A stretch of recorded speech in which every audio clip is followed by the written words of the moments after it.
Welcome to another episode of Victory Lane Vibes. We are your hostesses with the mostesses. I'm back. Send the facts. Damn it, I should have sent the facts. Anyway, it's Jared, it's Art, it's Peyton, it's Madeline. We are here after a trio of races in Bristol. Some were exciting, others put us to sleep. Did you all have a good Easter for those who celebrated? Did you enjoy your week off? I love the week off. I could stand for like 40 more, honestly. Especially It on this was bullshit Sunday. it was I'm sorry. What'd you productive, say, Peyton? except yeah, it was productive. Got some work done on the car, but it rained during the sunrise service, so we just go inside the church. Which, like, listen, I'm not. If I'm getting up at 7 a.m., I need to be out, experience the sunrise. So, I feel sunrise that. service just doesn't hit as hard when you're not, outside doing it. But you know, even you can't control the It's weather fair. on these things. It's fair. Madeline, how was your week off? I don't even remember what I did with my week off. Probably slept. Work was horrible that week. I did not do anything for Easter. So I just wasn't watching race cars, is what I did with my week off. Facts. The week before, I was at the beach chilling, listening to Art slander my name, which is completely fine. And then I Not skipped the just sunrise fine, service and purposely justified. went to level two of level three services. So I was in air conditioning anyway. So it was a good Easter weekend. But we're back to talk race cars. How about that truck race? Oh wait, oh hold on. Before we get there, I'm sorry. Let's back up some. Um, Breaking news. I please Lord forgive me. I don't want to butcher this woman's name. Destiny Spurlock. Destiny Spurlock. Miss Spurlock from the Great 804 from RVA, making her national ARCA Series start Saturday in Kansas. Big news, big things. RVA's back. We don't need to root for just Denny anymore.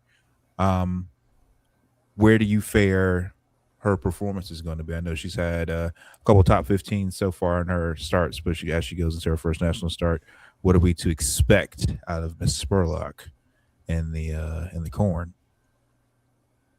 Does Kansas have corn? In the Or is that Iowa? corn. That's Yeah. Iowa. Oh, Yeah. Yeah. Kansas is only known for Dorothy and Toto. Well, I think Nebraska's the Cornhusker state, and I think Iowa's the other corn state, and I think they constantly go back and forth between who has the better corn. So what does Kansas do? Tornadoes? They just Barbecue. out there. They're I just there think to be they, flown over. I think they split custody of barbecue with Missouri. That's insane. That's gross. That's crazy. How many people are going to be in the field for that race? Uh, Questions I do not know the answer to. I'm not going to sit here and lie to you on live air. All I'll right. get Well, back to then you on I that. will say top half of the field finish. Whatever that Fair. number is. That's my goal I for was her. I was giving another top 15. I feel like if she's been fast on the small tracks, clearly. Well, yeah, but if there's NBM 20 got some people in the speed. field, the top 15 is a pretty low bar, ain't it? It's a national race. It should be more than that. It should be at least 30. I mean, you've got pretty high expectations of what the ARCA series is. I think the main goal for her, if she's in top 5 equipment or top 10 equipment, I don't know what equipment she's going to be in, but hopefully finish where that car deserves to be and keep it clean. Uh, Otherwise, I mean, yeah, just make sure you turn on laps, get good experience, and just sort of build on it from there. We've seen the way that Joe Gibbs Racing can just run real shot over that with just about any driver, and how you can, if you can stay on the lead lap, you're going to finish in the top 7. So, I mean, it's good to see. I hope she gets a lot of attempts at it, and you know, stuff like this will give a good evaluation of her talent level. Ryan Vargas is going to be in that race. Fun fact. Shout out VLV alum Ryan Vargas. And did you know that there's a Bobby Earnhardt who's going to be in this race? This is not a Figgy Yes. Earnhardt joke, for the record. But there's a Bobby Isn't Earnhardt. Bobby Earnhardt actually related to the proper Earnhardts? He is Did I read that right? the eldest son of Carrie, the oldest Dang. grandson of Dale on that line. Damn. So Out here making moves. What else happened this week? They are shortening the stages 2 and stage 3 of the Talladega race. So hopefully cut out the fuel mileage malfeasance. Is this a win by NASCAR or an L?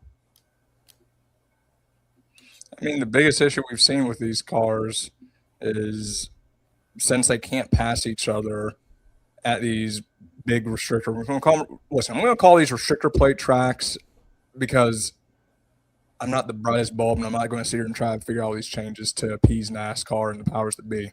On these big restrictor plate tracks, they really seem to struggle to pass one another. So the only way to get track position really is to manage the fuel mileage. So you've got to do that because car handling is not going to matter. Yeah, tweak the stages. If you're going to have the artificial nature of stages, you should also have the ability just to move them about as you want. Because hell, we run 4 stages at Charlotte, so yeah, screw around with it a little bit. Can't make the product any worse. Shit. That is a monkey paw curling statement if I've ever heard one. Shit. I would not make such a bold claim on recording. That it can't be made worse. Yes, I would not. Yeah, you're make right. It can absolutely be made worse. That feels like a mistake. We haven't even been to the Air Force Base yet. I didn't say that out loud. I need someone to be dumped into the sea. That's what I need from that race. Facts. Sidebar. I know we're getting ahead of ourselves, but that's my dream personally. Preferably big country, Austin Hill. What are the odds that Austin Hill knows how to swim? Sidebar. What are the how? What's the percentage that he knows how to swim? Peyton, I'm going to you first. I mean, a farm boy like that, or a guy who comes off as farm boy, he's definitely gone to the old swimming hole, and he's I feel like decent. I feel like I'm going to give him above 75% chance that he's 75. Yeah, That's pretty high. That's generous That's of pretty you. high. I wish I could get That's that quite same generous. generosity. I in don't my have life. that generosity. I don't even want to play this game, and I'm like, nah, buddy, you about to lose that money. That bet is lost. Vegas. Anyway, sorry. I like the idea of the What an stages. aside. That's crazy. yeah. What are We we? went 3 sidebars deep on that. I like the stage break change because fuck it, the rules are fake and they don't matter. So like whatever. If we're gonna gimmick up a race, let's just keep gimmicking it up until we get something decent. Although I just feel like everyone's just gonna keep riding around. Like, what motivation do they have to not ride around? If I'm in like the first 3 rows, like, I'm just gonna wait. Like, what do I have to gain by being aggressive? If the cars don't have the ability to cut through the air, they still have so much drag they can't, push their way to the front. I don't know. I hope it works out, but I'm just saying I don't see the carrot for them to suddenly, okay, hey, stage 2, you don't have to pit. Let's push. Like, I don't know how that fixes the problem, but hey, at least they're trying something. I'll give them that. I don't know. I just feel like it's not really going to feel relevant. Like, I feel like we're going to get all this hype about it and it's going to fix all these problems. And then we're going to watch the race and it's still just going to be a boring, probably race. I don't think it's really like, maybe I'm wrong. Maybe it's going to be great and it's going to change everything and NASCAR's fixed forever.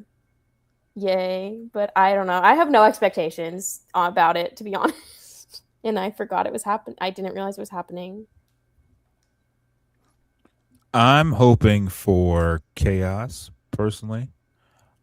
Just because if you're going to give them 160 some odd laps in stage 1, somebody's probably going to get wrecked out of sheer boredom. Because I just don't think that you can entertain me enough for 160 plus lap first stage. I'm definitely taking a nap. I'm not even going to hold you because the race not going to start till stage 2. And then you'll probably have 50 more wrecks because, oh man, there's 90 laps left. We got to get to the front because the cars don't pass. And you just get a shit show of race. So I'm hoping for Team Chaos. Shout out for NASCAR to trying something. But if the stages are fake, just get rid of them on super speedways, road courses, and just let them eat personally. Hand out points elsewhere. I just need them at one series to just get rid of one type of track to get rid of them because that is the gateway drug to getting rid of them everywhere. I just need them to get a little hit of like, oh damn, this is really nice. Maybe we should consider this everywhere, like we did for 70 years or however long it was. Like Yes. we could go back. I need to just get that little whiff of You know what just stage. dawned on me, and I'm just pissed off now. What's that? Why on earth? Why does Talladega get the distinction of being one of what 4 500-mile races that still run? Like they took laps away from Martinsville in the spring. Okay, in hindsight, it's probably not a worse idea, but what? It's just the two, like both Talladega races are 500 miles, Daytona 500 and Southern 500. Correct. Like, can we redistribute some of those laps? No, Ask your broadcast partners. no. Short answer, Get- no. Give Charlotte the fall race. Give Charlotte that- needs more laps. Charlotte has a In the fall fall. race. The fall race is Charlotte 500 needs more miles. laps. No, it's not. It's 400. The It's gonna fall be race It Races. evens out with the 8-day marathon Hold that on, it gets hold on, in the time out, spring. We got rid of the Roval to only give them a 400-mile race, not a 500-mile race. Yeah, I'm staring at it right now. This We is used how to I live in the know. country. This is how I This is know crazy. some of y'all were raised with no sense of gratitude, because we just got rid of the Roval, and you still up here with your It's hand not out enough. asking for more. It's not enough. You've seen the ticket prices. You talked to me today about them. I want to be there as long as possible. Well, listen, you can be there as long as possible, but the cars are only going to be on there. No, they'll tell Track. you to leave eventually, and I'm not getting there any earlier than I have to. Okay, anyway. We you're know. more than We welcome. learned that Look, this weekend. that parking lot has no gates. You can sit out there till the sun comes up if you really want to. Buddy, I did But- the best thing ever. I had a very busy Sunday. I did a lot of exercise that morning, then got in my car, went to Bristol, got there right as the national anthem was going on. You know the beautiful thing about that? If you get there right when the anthem's going, you get to see the flyer, you get to hear the pageantry, all the patriotism. That's fantastic. And you miss hearing your favorite driver get booed for the most stupid reasons on earth. So like anytime I can miss driver intros, it's a great day. Just a great day. The booing honestly wasn't that bad this year. Maybe it's because Well, it was there like was no one half empty, but Yeah. the booing was Ain't not nobody that out bad. there. I will Nobody say. to boo. Now we'll get to that in a second. We're almost done. Do we care about preseason Thunder being back? Is that something that we should applaud? Sure, yeah. Madeline doesn't it's care. I don't It's care, fine. but I'll take It's- more NASCAR. I do like the idea. I feel like it should be at Daytona anyway, so it's fine. Anywhere that gets us out of some of these bumfuck tracks, I'm all for, honestly. Yes. I'm all for that. Like North Wilkesboro. Anyhow, You will never hear. If North Wilkesboro has no haters, it's because I have left this earth. You hear me? swear. I swear. Till my dying will- breath. I will shame that track forever. You know what's funny though? This is how I know it's a North Wilkesboro problem and it's not a Southern small track problem. Because I went to Hickory and I had a great time. We didn't talk about this because you weren't on last week, Jared. But I went to Hickory and I had a lovely time. That's crazy. It's You a hear North that, North Wilkesboro. Wilkesboro. thing. Yeah, no. You need to get your shit together. Hickory could. I'd happily go back. North Wilkesboro, and you couldn't pay me. You're hyping me up for this trip, man. Have fun. There's nothing to do. Anywhere on the track. Luckily, I'll be It's staying in trees. Winston. I'll be staying It's in Winston, trees. so And then the track just shows up out of the trees. You have Oh, I cell know. phone service outside of the track. As soon as you step foot on the property, Dropped. see, we need to live more disconnected anyway. This will be a healthy thing for me, so long as I Peyton, make it out. Listen, Let me brother, you tell about to be you something. Hey, disconnected look at me. forever. Hey, look at me. You're gonna get Look at me. eternal Look at me. disconnect. Okay. look at me in the eyes. That is not a place you want to be at nighttime with no cell phone service. I'm There's- just you and me look the same. Same. It brother. Tell Just me. make sure. Listen, before you go, just make sure you have your affairs in order. That's all I'm asking. Hey, That's look, all I want for you. my for speed you. walking would put Forrest Gump's speed walking to shame. And he was a speed walker. Enough of that. We're not going to relive old pastimes. Let's talk about the current stuff. Christopher Bell wins the truck race after Corey Heim upsets a full-time driver and gets shoved rear end first into the wall. A lot of people on NASCAR social media said that he didn't get hooked. I called them liars. What do you guys think? You're saying you thought he did get hooked or he didn't get hooked? Yes, I wanted old boy to be sitting out the next time they race, sometime next month. Um, but I just wanted to bring it to the panel. Am I wrong? Is NASCAR wrong? I mean, Was it a good didn't race? seem- Oh, was it a good race? I mean, listen, it's fine, I guess. Like, it's whatever. That's pretty much my stance on most of the races this weekend. It's whatever. Um, I think something. What was it, like 20% of the field were full time Cup guys? Like, I think we've jumped the shark at this point. Like, we've reached the point of diminishing returns when it comes to these guys going to the lower series. And also, like, for as much veteran knowledge that was in the field, it was a very wreck heavy race, it felt like for me. Like, at one point, I was sitting there watching, and the one thing I can't stand is like the long yellows, right? Like the super long yellows forever. I sat there looking at the timestamps on these text messages during the race. From the time Frankie Muniz wrecked, we went an hour, real world time, and we had 10 green flag laps if we had one. Because we had Frankie wreck, we had stage breaks, we had the pit stops. They went going, had another wreck. Then they had to put the speed drive, the kitty litter, I think, down at some point. Like, it was like legit an hour of just waiting and listening to that booth. That booth does not have the ability to fill dead air. That is not their skill set. So that was kind of rough for me. I really thought Kyle Busch was going to get his charity win, right, for the season. I feel like every quarter he has to get a charity win going down to one of these lower series because he can't hack it anymore. Didn't get that. I don't remember. Did he finish top 5? Top 10? I can't remember where he finished. But he wasn't in the picture late. Hey. Yeah, man, you go through all that just to get Christopher Bell a win. And I mean, he was on his best behavior this time with the interviews. I'll tell you what, I bet you his PR person pulled him aside and said, hey, look here. Don't go popping off at the mouth like you did Are last you time. sure about that? I think the PR person said, look, okay, their rules by DeWalt too, okay? Like we got to give them. I forgot the money. Yeah. Oh, no, it's strictly for money. It's not for morals. It's always for money. So yeah, it was one of those races again. It's like, I watched this race. Will I remember this race in 24 hours from now? Probably not. I will erase it from my brain. But it was a race. Madeline. I went into it really, really hoping none of the Cup drivers would win. I was really confident going into it. Maybe Corey Heim will win. I was like, I would enjoy seeing Corey Heim win. Then it was yellow after yellow after yellow, and I was sitting there and I was thinking about my hour and 50-minute drive back to my mother's home that I was going to have to make at the end of that race. And then Christopher Bell won. And I was like, oh, well. But it was like fine. It wasn't a bad race, I don't think. It was forgettable though. Like, I'm trying to think back. I'm looking at my texts that I sent during the race. And it was just a lot of, wow, this yellow is still going on. 20 minutes later. Yeah, this is still going.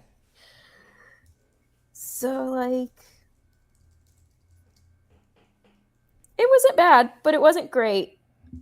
And I think that's how I feel about most truck races. And I just wish it would have been Corey Heim instead of Christopher Bell. And that's my feelings on the truck race.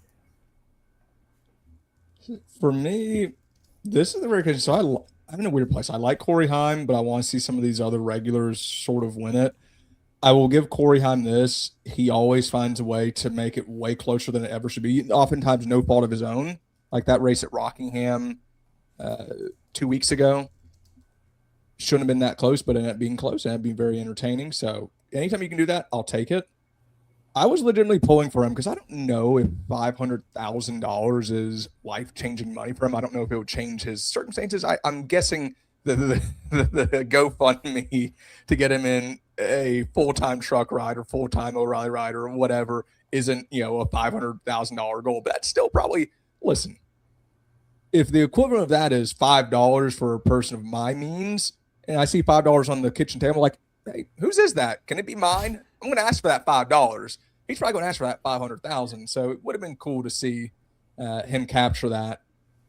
The tussle of him and Chris Neckes, from everything I'm understanding, I mean, there was decent contact where Heim got into him, up to 3 times before. The question is was it an intentional right rear? I don't know. I mean, I'll say this. The interview that Corey Heim did after the race, that man is a gentleman. I don't even know if Mark Martin. Heck, no, Mark Martin would have said that. Listen, that guy is a bum.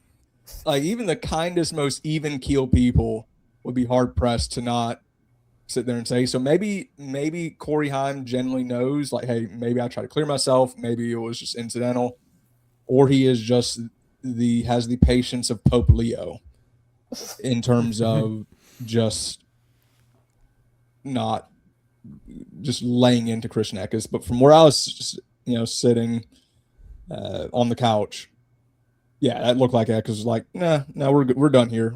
Your day is over, and just shipped him.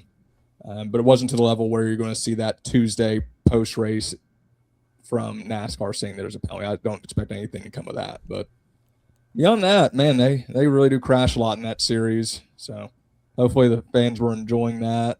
But otherwise, yeah, much like Arthur was saying, 72 hours removed from this race, I'm having to go back through and try and remember a race that I watched in its entirety. And yeah, not necessarily the pinnacle of the sport, especially with 7 Cup drivers. Jesus. Yeah, I don't remember much at all of this race. I remember Cruella Joy wrecking. That was a highlight. But other than that, I don't know. It was it's kind of long in the tooth. I feel like the excitement for Bristol comes from the attendance. We'll get to this in a moment. But from some of the photos that Madeline shared, it looks like that everybody else was on their couch. I have more on this theory here in a second. But yeah, I think they pretty much covered just the truck race. Boredom. Well, one more thing about the truck race. Who on God's earth let the booth think that, was it Chandler Smith? Is that who they convinced was getting $50,000 or something? Yes, they did. Yeah. Tell How that did they man. let that happen? How on earth did they let that? I even drove home and I was like, oh, that's kind of, that's kind of nice. At least he still gets the money or whatever. Wait. He didn't actually get the 50. He didn't get the 50. I saw them tell him that, and he was super surprised. No, Oh no! They lied Oh to no! him. That's like that Oscars thing where they said the wrong people. He thought he was going to get a check, and it bounced before he even got it in his hands. Someone should just pay him anyway. They No. should Please don't. No. If anything, Corey Heim could have gotten that $500,000 and put it towards more seat time in the 67, if we're being honest. But since the deserving person didn't win, the deadbeat dad doesn't get it either. Allegedly. Less about who was getting the money, more about how did they let it happen that they told him on national TV, hey, you're getting $50,000. And then he found out after the cameras were cut, hey, by the way, you're actually not getting $50,000. I'm sorry they said that to you. I have more questions about why you put so much faith in Fox as a broadcast team to not spew lies. History teaches us when these reporters sort of freelance, we end up with "Let's go, Brandon" as a slogan and phrase that goes on for the next 4 years. So, Oof. yeah, NASCAR's reputation for now, mind you, in that situation, it was also the fans being complete, goofballs and saying literally the F word on national TV. I always love how they absolve, the fans of any wrongdoing on that. But anywho, yeah, not a great track record for trying to make things on the fly. Stick to the talking points. Stick to the talking points that you've prepped. Yeah. No need to dance around. Just stay on track. Are you talking to me or are you talking to The reporters. I mean, you too. Okay. I mean, you both can. It can qualify for both if you really want. No. We're going to freelance a little bit here. That's not nice. Moving on. Somehow, this raggedy NASCAR app has decided not to show me who won the O'Reilly's race. Old Who won the Connor O'Reilly's Zillich. race? Connor Zillich. Zilly came back to win the O'Reilly's race after not taking tires when his teammate, Mr. Larson, did. What did we think of the O'Reilly's race? All right, there You're you in deep go. thought, That's how Madeline. You much go we first. There it is. Boom. And Madeline was like, she shrugged her shoulders like she was getting ready to go off. I was like, ooh, I want to hear it. I did not hear my name. Sorry. That's I all mean, good. I get like I'm at the racetrack, everything's exciting, blinders, like really bad. I enjoyed the O'Reilly race. The second it like really dawned on me that Kyle Larson wasn't gonna win, I really started to enjoy the O'Reilly race. But I mean, it was better than the truck race. I'm also trying to think about what happened at the O'Reilly race. I was very happy for Connor. I think Connor needed the win. I think I continue to be bummed that we have Cup drivers just consistently in that 88 car, that we have Cup drivers just consistently. Like, I get it. I know that, like, this is not a new thing, a new endeavor having Cup Series drivers in O'Reilly, but I think with the whole 88 being, like, half of the season reserved for Hendrick Motorsports drivers, I'm just getting really tired of it. I'm so tired of it. I said it last time I think I was on, but I don't really care to see Kyle Larson beat children in an O'Reilly race. I really don't. It's one thing with Justin Allgaier doesn't count. Okay, like I know that he's like older than Kyle Larson and he's in O'Reilly, but like Kyle Larson seems to feel joy at beating these like 19-year-old children at what they are trying to learn how to do, and it just bugs me and I'm tired of it and I just don't care to see it week in and week out. And I'm glad he lost. So it was a good race. It was entertaining. He lost, so it was good for me.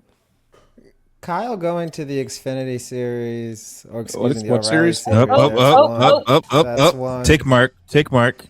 Kyle going to that series, it feels like the guy who like graduated high school and like keeps coming back, and like like just keeps showing up the next year, and it's like, hey buddy, like, all right, yeah, it's good to see you, but like, no, you don't have to come to practice. You don't, you don't need to throw the ball. You don't need to take any practice shots. Like it's fine. Go off to college, whatever. And like he's like, nah, I still got it. Let me show you. I still got it. It's like, okay, cool, thanks. You're a grown man now, but like we're still children. That's the vibes that I get from him. I'm talking, so I guess I'll just go next. My notes here for the no wraps was that Kyle Larson ruined the race. Those were my exact thoughts. After stage 2, I turned it off because I said I'm not watching this. I'm not staying up to watch this. I'm going to bed, and I did. So unfortunately, I missed Connor winning.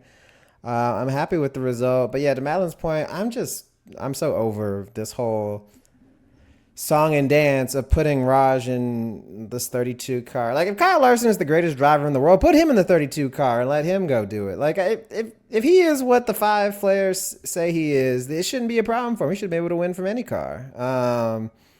So I'm kind of over that. Going back and rewatching the race, the battle at the end between the 88, the 1, and the 19 was really fun. The battle at the end was nice because it just felt like they were actual real race cars. I know we talk about the Xfinity series. Tick mark. Hang on, timeout. Pause for a second, please. Nope, I will jump in. So, in terms of, the rally cars do put on a better race. And I'll say this, I think the way I watched that race was probably the best way you could have had it, where I fell asleep after the first 50 laps that Kyle Larson led and then woke up and saw that he was not leading. And I tell you what, if I had just woken up maybe 5 or 10 minutes earlier and had good context for why he ended up losing lead, would have been a little bit better. But yeah, great finish, really dull midsection. A couple notes before I let Arthur jump back in. Brent Cruz looks like he's the real deal. RCR, at least 21 car, they seem like they've lost a step. And yeah, Raja Caruth, He's outperforming his teammates at Jordan Anderson Racing on a regular basis. He's consistently the better finishing car there. I'd be so curious to see what are they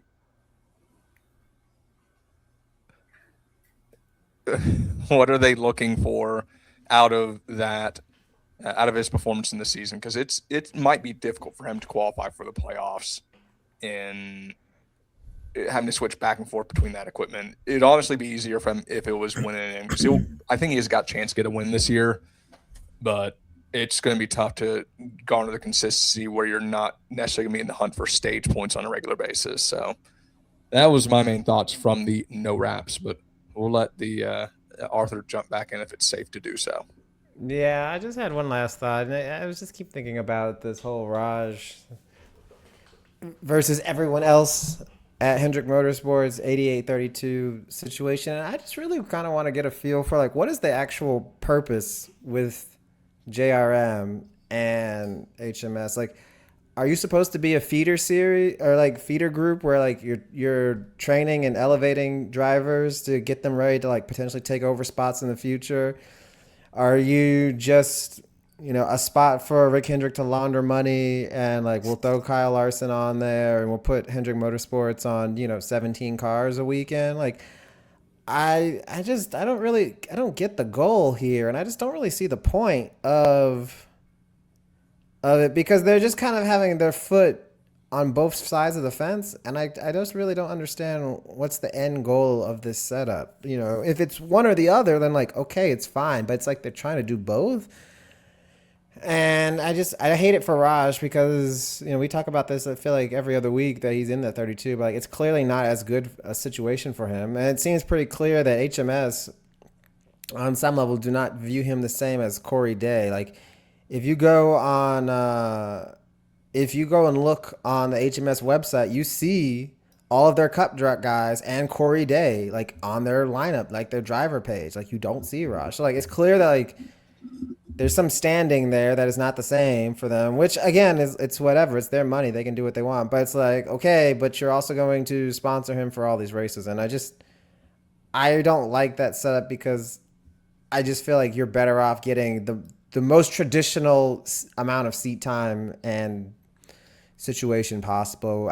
There's no way you can tell me him bouncing from team to team between the two teams every week is healthy. Like, it's not like it's bad, but like there's no way that's not as healthy as it is for Corey Day to be sitting at JRM every single week.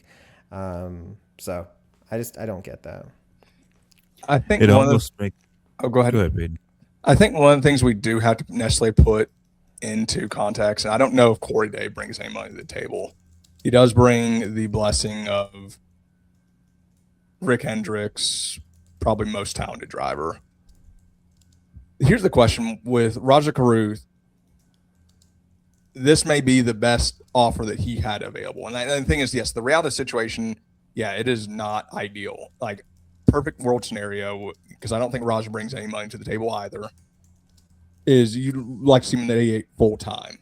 But I mean, it might be in a world where he can be in a situation like LeVar Scott is, where LeVar Scott, like if he gets a top 15 in that car, that's hey, you're getting mentioned by Mark Martin as being a real wheel man.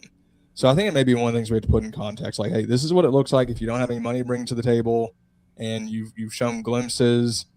And I guess the frustration is Corey Day might not, but Corey Day at least looks like he may have a higher ceiling at this moment. I mean, has not missed, but yeah, it's a tough scenario. But I think one of the things we just have to realize is, this may have been the best offer on the table for Raj, and this is just what it looks like.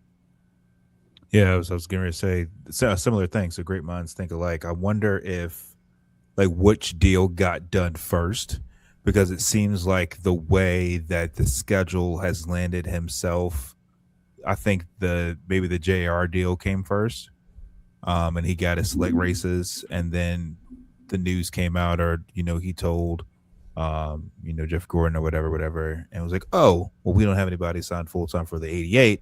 We can put you into 88 for these races, and then you just work out your Jordan Anderson deals, because all of his races have been sponsored well, it seems like, when he's in the Jordan Anderson car. So maybe the the JRM portion of the schedule was backfilled, and they just worked it out so he'd finish, in the 88 for the chase, because the Cup drivers can only race X amount of races before they have to get out of the car anyway.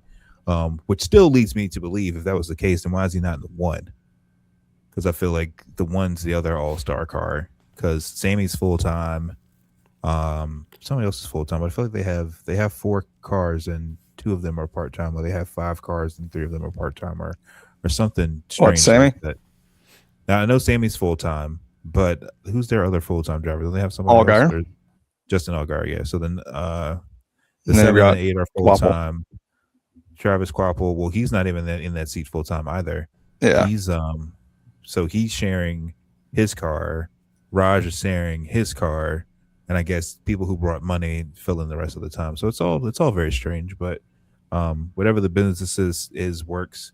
Clearly with the HendrickCars.com backing, somebody at HMS believes in him, even though he's not driving an HMS prepared car like Corey Day is. But the goal is he continues to show up and show out while he's outside of the 88, and the races that he's in the 88, he can maximize his days and tries to get himself a playoff spot. I think his win's going to come from the 88, not from the 32 this year. I think some races the Jordan Anderson car has the speed, has the motor, game time, and then the races where they have to use a different motor, use a different chassis, you can sort of see the income deficiency of what junior money looks like as opposed to them. But he got a top 15 and something that probably shouldn't have gotten there, and he had some help from his pit crew and some malfeasance on the racetrack. So just chalk it up to a win. Kansas has been good to him in the past, and just hope that he gets the good motor this weekend in the 32, because he's back in that car, right? I'm not saying that wrong. He's back in the 32 for Kansas. Again. Yep. We have confirmed it is all backloaded though. So yeah, like the second half of the schedule, he's more in it. So the price of doing business, hopefully his performance gets somebody to want to share the wealth with HendrickCars.com. Also, shout out to his scheme, because that scheme looks way better with yellow numbers than it does with red and blue. I'm sorry, that scheme cooked. I kind of like the first version. Well, I guess we come down to it. To yesterday, at the empty seat 500 from Bristol, Baby Gibbs gets his first win in the Cup Series. Half the people said, "I told you so." Other people call him an Apple baby.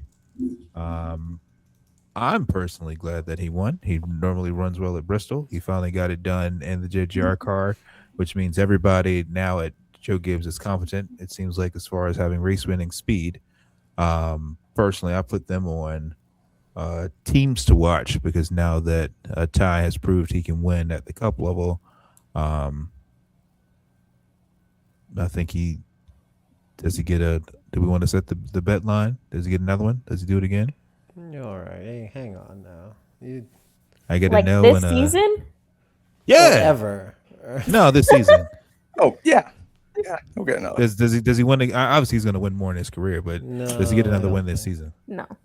No, I don't think so. No. I think so. He's been running in the top 5 an awful lot this year. Yeah, it's like his car is fast. He's just not the most patient one behind the wheel. What did we think of the Cup race? I'll ask the people who were there. Peyton. You ever have one of those experiences where you enjoyed it more after you finished? So, like when you play a scary game, like a scary video game, you're like, man, this is kind of tense, or like this isn't. And then like when you turn it off, like, actually, that was a lot of fun. I really enjoyed myself. That was my approach to this race. And it made me very philosophical in terms of what we expect out of Bristol. When we think of Bristol, what do we think? We think 2 races in particular. You think the 1999 showdown with Terry Labonte and Dale Sr., and then you think of the previous one in 1995, where they also got into each other, although at that time, Terry Labonte actually managed to make it to victory lane. In terms of close, exciting finishes, that's the majority of that track. And you had Darrell Waltrip win 7 races in a row at that track. And then everything else is just a lot of sort of friction between other finishers. I was listening this week to the 1992 spring race at Bristol. It's just something I do in my free time. Old Alan Kowicki put everyone but 4th place like a lap down. Dudes tend to run roughshod over the field. I think it's just we have a lot of nostalgia for what the track used to be or what it used to look like. But in terms of what the actual product on the track is, we're still kind of getting it. I mean, it's difficult to pass. That's always been the case. I think what we're missing is you can't necessarily move someone anymore because they now have options and these cars are so stuck to the earth. So that's one of the things I explained to mentioned one of my buddies is the way the track is currently configured with the PJ1, you can run anywhere, but you all end up at the same place, which is unable to pass a car that is capable of running within a tenth or two of you. And so you get this sort of seesaw effect where, it looks like they're catching up. Oh, never mind. They weren't able to execute a pass. I mean, we saw it in the early phases with the 12 car tracking down the 5 and trying to make a pass. And then, no, never mind, got sort of stonewalled by a lap down car. Now you got to start from scratch. So a lot of the aspects that we still remember there, it just looks wildly different.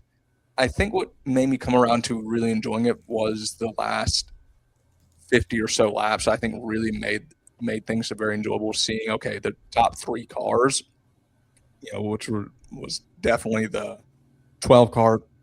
If he gets a better pit crew, it's night for the season. It's night for the championship. Like if the 12 team gets a better pit crew, like good God Almighty, like. Whew. And then the 5 car was very fast, although seemed to tail off towards the end of a run.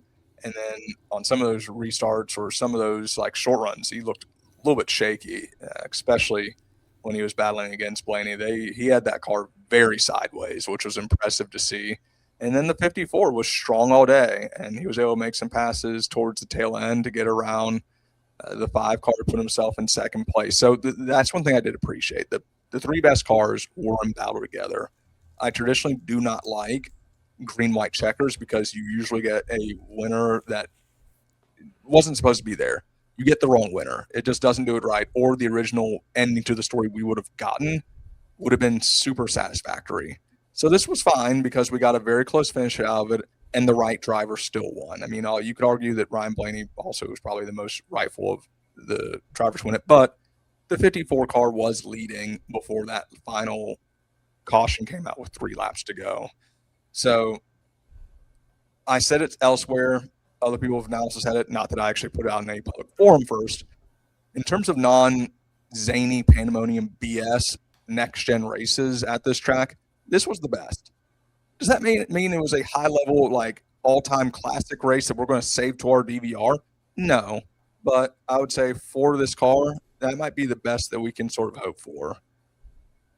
The other thing I completely forgot is that was the high horsepower, low downforce package.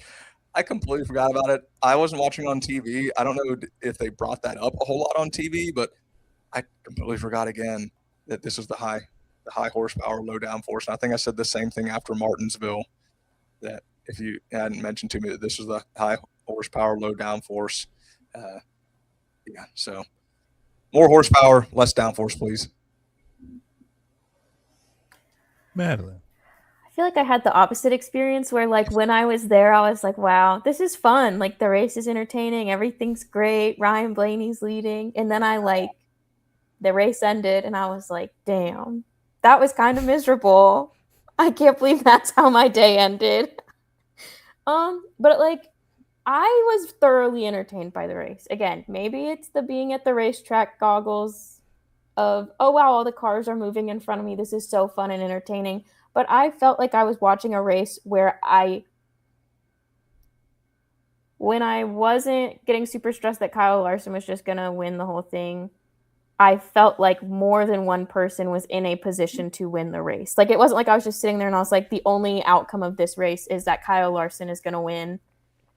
And that's just it. Like, it felt like I was watching an actual race, not just straight line. We're all just following the leader and it's going to be what it is. And maybe part of it is like how pit road works and Ryan Blaney's pit crew being horrible. So like things happen that make it more exciting that way and less like actual on track things. But like you said, Ty Gibbs was strong all weekend. Ty Gibbs found his way to the front of the pack. Like that was not just like sheer luck of the draw that he ended up where he did. Like he was actually racing for a win and he won despite my feelings about how it should have ended.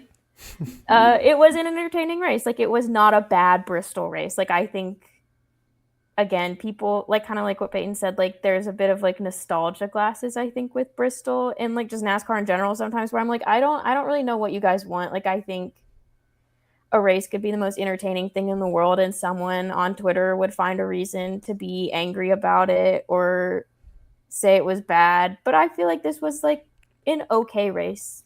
It maybe was boring on TV. I don't know. I can't comment on that. But I think it was a solid race. Art. Yeah, I have to be the misfortunate one to Curmudgeon. not watch it in person. I'm well, shocked. I'm not gonna be a curmudgeon. I just think hurtful.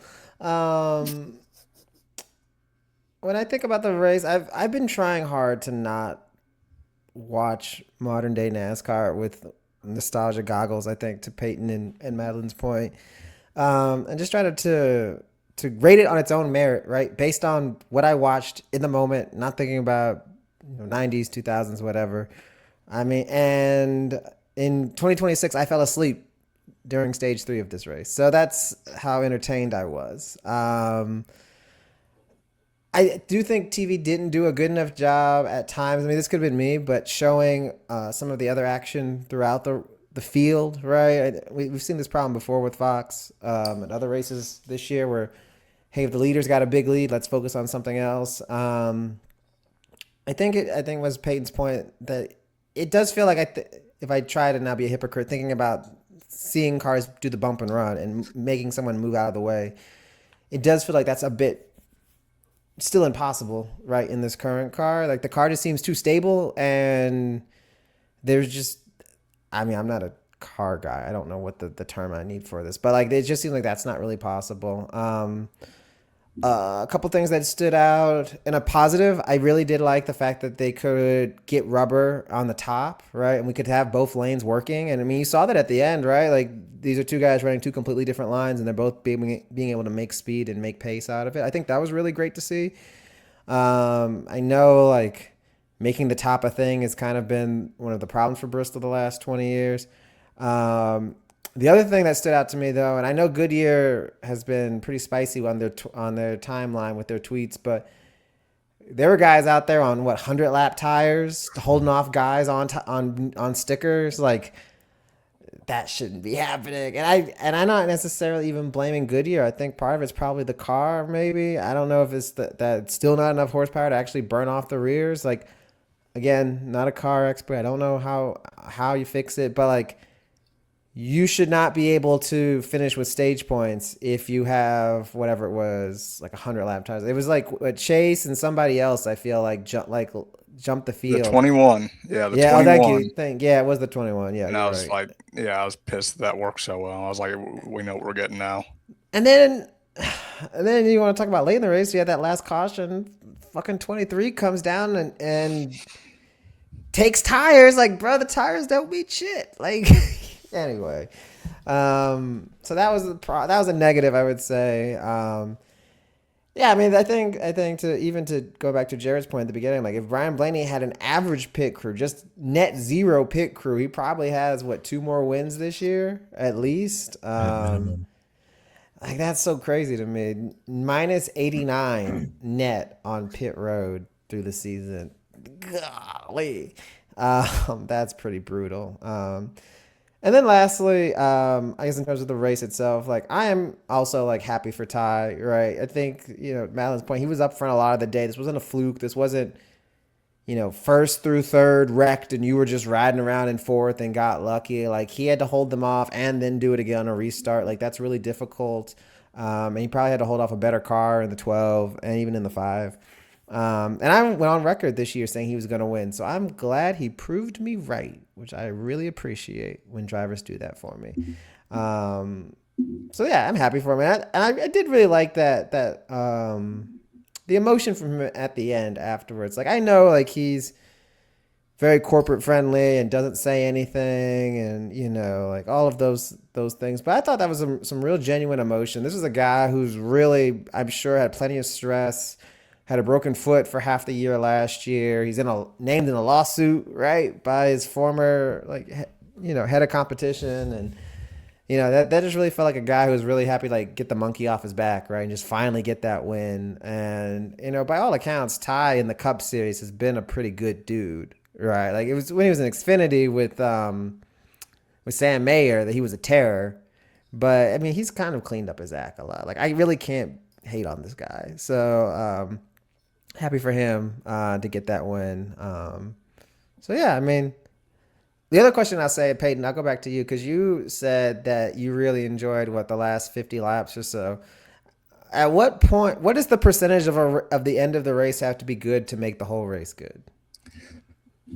So here's what I'll go and say. If we'd just gotten, well, I think it eventually hit home to me that I was asking Bristol to be things that it wasn't actually really ever was.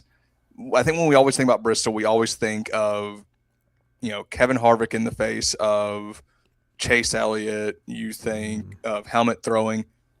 That's just dudes who've had a bad day. And I think when I put that in that sort of framework, I think it made it more enjoyable. And I think also the fact too that we saw a pretty compelling finish among three drivers that may like, you know what, actually when I put it in that sort of context, it's not so bad. I think one of the things as well when you're there at that particular track, it can be difficult. Madeline, I want your feedback on this because you're Arthur, you're mentioning, hey, on TV, maybe they didn't show the right stuff. There were pockets or packs of cars that were maybe in the mid-teens, mid-20s that were just clumped together, and it looked very exciting. But I dare not try to track out, okay, who is that? Where are they running? And then try to suss out, okay, what's the context of this? Because then you will quickly lose track of like, okay, where's my favorite driver? Who's in the lead? It is a very difficult track to sort of try to keep tabs throughout the field. Like your best bet at Bristol is, pick your favorite driver, pick the leader, and then try to focus on that. Because if you try to jump between group to group and then you try to go back to your phone to see, you're just going to be in a mess. But I think for me, I realized in hindsight I enjoyed myself a lot more than I initially did, just because I think we had a really good battle for the last 50 laps among those top three drivers. I don't know if that exactly answers your question, but yeah, the stretches where Kyle Larson was just running away with it and Bubba just sort of seemed to be sort of stuck in ninth place, and he would sort of catch up a little bit to the car ahead and then couldn't really make a move and then fell back and had a car behind him sort of chasing it. And you're just like, and I think anytime you get those sort of stretches at any track, there's going to be a lull. But I think this one, the finish paid off for it. I mean, I felt the same way about old Atlanta, which everyone cherishes. I mean, the 1997 configuration. You had those long stretches and you might have one or two compelling finishes that made everyone think, oh, wow, that was wall to wall, edge of your seat stuff. It may not be, but I think if you get a compelling finish, it can sort of make you feel better about the way you spent your day. Yeah, I just feel like the Cup race what it was.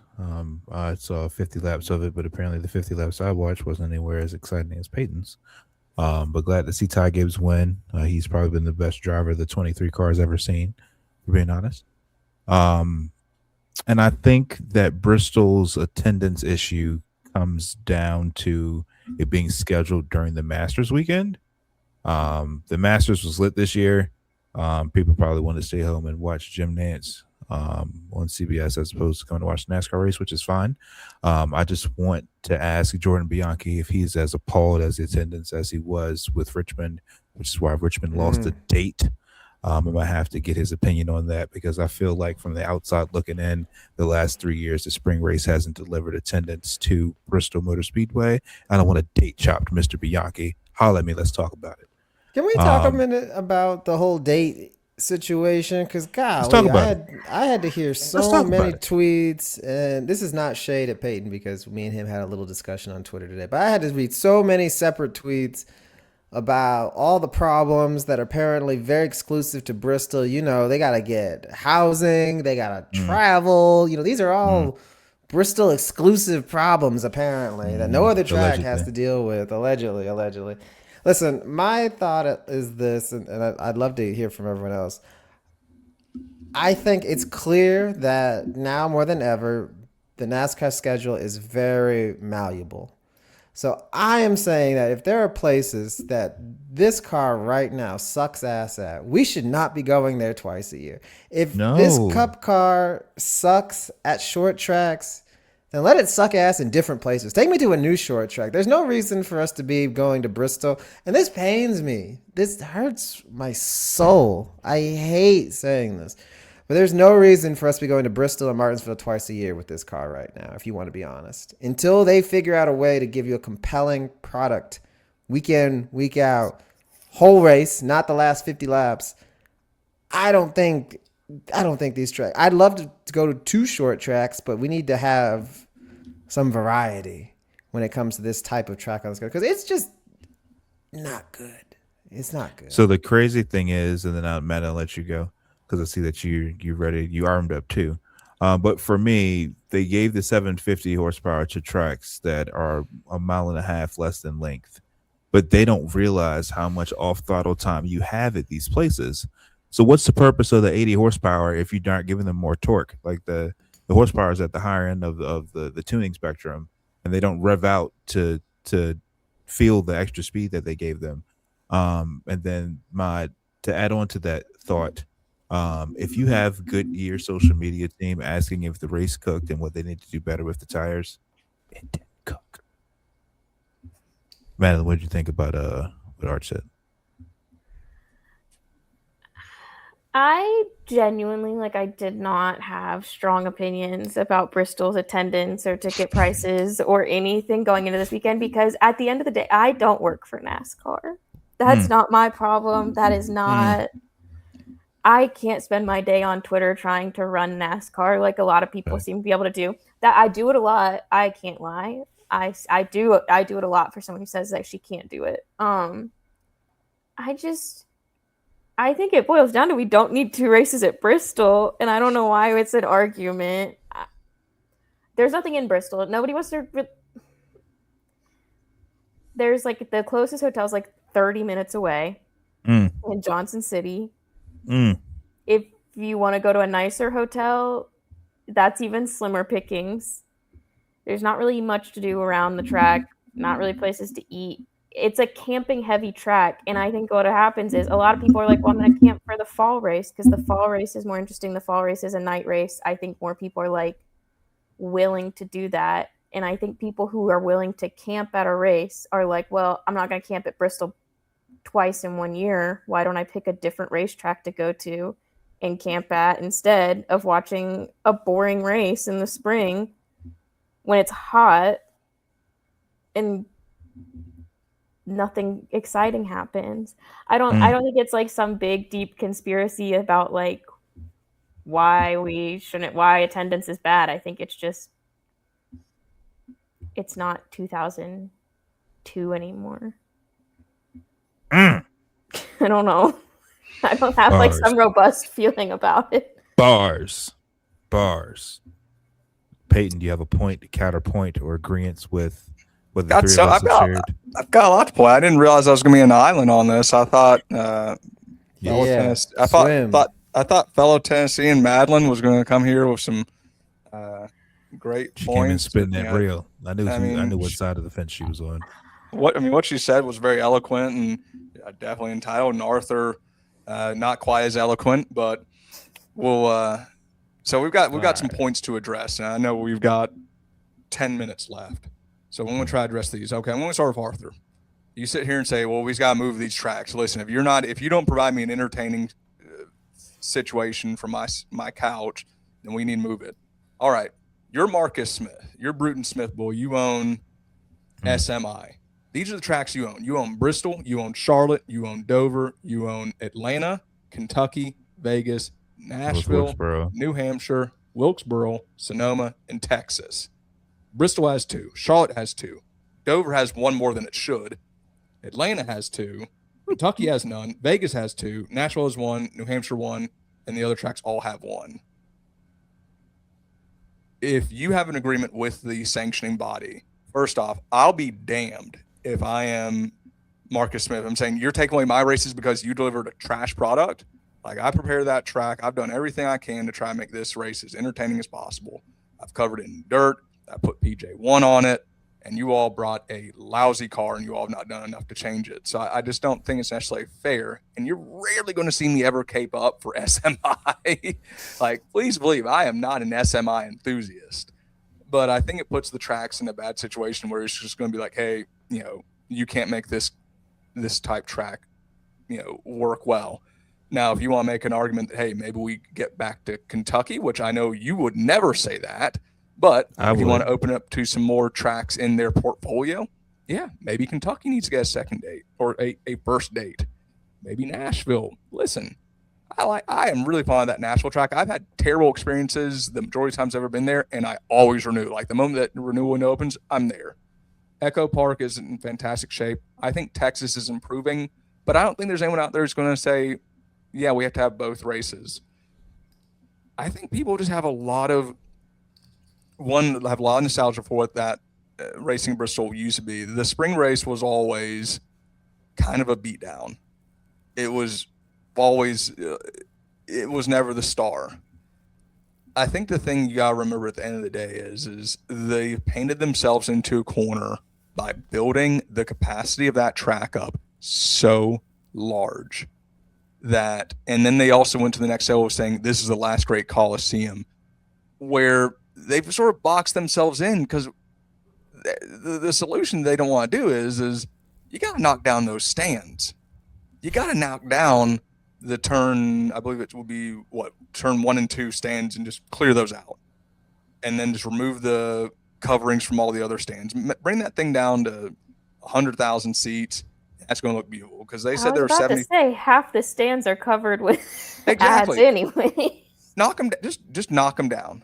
Just knock down those stands, reduce the capacity, and all of a sudden that same exact crowd that came out on Sunday is going to look a lot better. And I'll fully admit, my first NASCAR race period was year 2000 spring race. It was shoulder to shoulder, and yeah, it was a tough ticket to get, and it was impossible to get tickets for the night race. And that was what the spring race is for. It was for the folks who couldn't get connections to go to the night race. Well, now it's easy to go to the night race, and it's even easier to go to the day race. I just don't know what the tipping point would be for that track to lose its date. But I think if you went to any track promoter and said, hey, we've got 70,000 seats sold, they'd be like, yeah, great. That probably puts it for Marcus Smith. That probably puts it in the top 4 attended races of his portfolio of tracks, if not probably like 3rd most attended among his portfolio of tracks. Like, 70,000 is probably still going to be good in revenue. It just looks terrible on TV. And my biggest annoyance among all of it is when I go there and I've got it, you know what? Maybe that's why the ticket price is so high. Maybe that's why I have to spend $100, and it's the most expensive ticket on any of the tracks I go to, is I'm not just getting my single ticket or single seat. I get the whole row and the row ahead of me. I get all of that because no one else is there. My 6'5" self can stretch out. I can relax. There are kids in front of me playing, gymnastics. So maybe that's what you're paying for when I'm paying these premium prices for the Bristol experience. I'm not paying, for, the excitement level. Maybe I'm paying to have so much leg room. But hopefully I address everyone's points. And you all are all wrong. But I understand where you're coming from. But I disagree strongly in everything. You're going to face the same reckoning that Jared faced in a year or two. Yes, I was getting ready to say the same thing. Jared is your ghost of Christmas future. Like, he's telling you, he's warning you what's coming. What emotions you will feel, he's already felt. What, with Richmond losing a date? No, I yeah, honestly you're gonna feel experience like that at that Bristol. this is going to be the best Richmond race in a while because I feel like Richmond is shaped well enough where you can actually make use of the extra horsepower.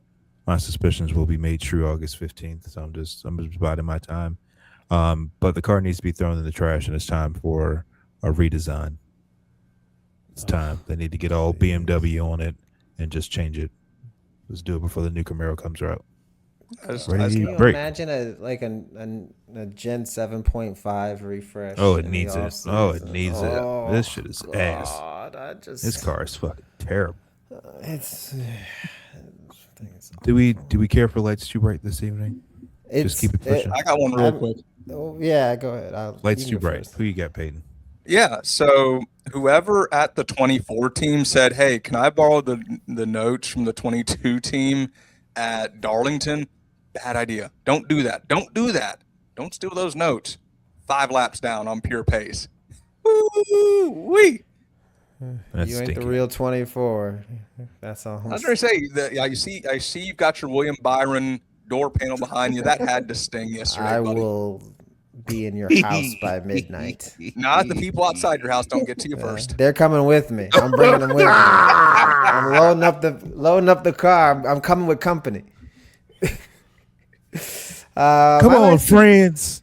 Yeah.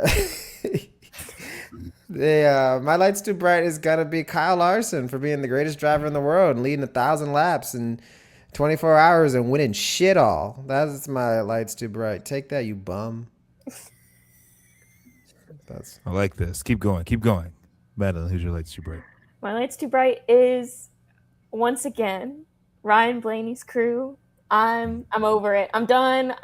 He's being so nice. He's gentle parenting them. He's like, That shit don't work. I can't do it. I'm done. I'm over it. I'm trying to be polite. I even deleted my really mean tweets about them after the race, but I sat here all day because I didn't work today. I sat here all day and I was like, God damn. What more do we have to do before we're done? We're over it. I'm done. I don't care. Whatever experiment they've got going on can go to a different car at Penske. I'm done. Man, if his team owner went up there shucking and jiving for that Indy race, he could Let's hire a talk new about pit it. crew. It's bad. Somebody showed the side by side of the 38, and they had the development team, and they were beating them off the line. Boy, they got the practice squad out playing the starters. Boy, you down bad in the Super bad. trenches. That's When crazy. is the Chad Canals, Texas pit crew swap happen? When does Blaney's crew chief make the boss call and say, "Yo, get the fuck out the box, like just go, and I'll just get the other crew." We to calling come them in." up. We calling Yeah, up like the what 38. where's the bullpen? They say I need the new arm in Get the Noah bullpen Gregson's pit crew. They doing a lot of good for no good reason. for them up there. nothing. You want to talk about tolling away for nothing? Golly. He's out there exercising. Yeah, that's like trying to fucking mop up a beach. You out there trying to do something for Noah Gregson, boy. You want to talk about wasting your time? Golly, Wasting resources. They just my lights getting too bright reps. is also Kyle Larson. How dare you stand all smug and glum on the post race interview talking about something the win you almost had. Boy, if you don't shut the fuck up, it's the greatest to do nothing. I'm so glad Hey. he lost, man. I almost called Art to wake him up and tell him I ain't gonna do that. Art needed. Hey, Almost called Kyle him up. Larson. Kyle Larson hasn't won a race in over 330 days. Fun fact. Thank God. Just gonna throw that out there. Thank God. How long has Praise it been God. since his last championship, though? Who cares about the Mickey Mouse and- championships? Boy, get out of here. Why am I caping? Why am I caping for Marcus Smith and Kyle Larson? Like this is what you all Anywho. have done. Hey Siri, play Mask Off. Thank you. All right, let's go.